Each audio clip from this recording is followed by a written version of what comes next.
Gerakan Pintu.co. Pasangan calon gubernur dan calon wakil gubernur Aceh Bustami Hamzah dan Tunku Muhammad Yusuf Awahab atau TUSOP resmi mendaftar ke Komisi Independen Pemilihan Aceh di Pilkada 2024. Penyerahan surat dukungan diserahkan langsung oleh Bustami dan TUSOP kepada Ketua KIP Aceh Saiful, disaksikan Ketua KPU RI Afifuddin, Komisioner KIP Aceh, Koalisi Harapan Baru Aceh, hingga unsur relawan.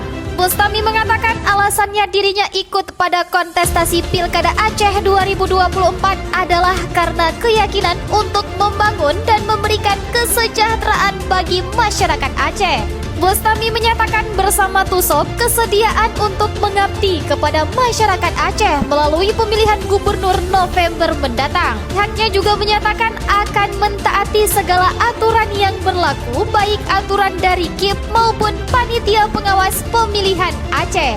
Mau tahu berita terupdate tentang Aceh? Baca berita selengkapnya di pinto.co.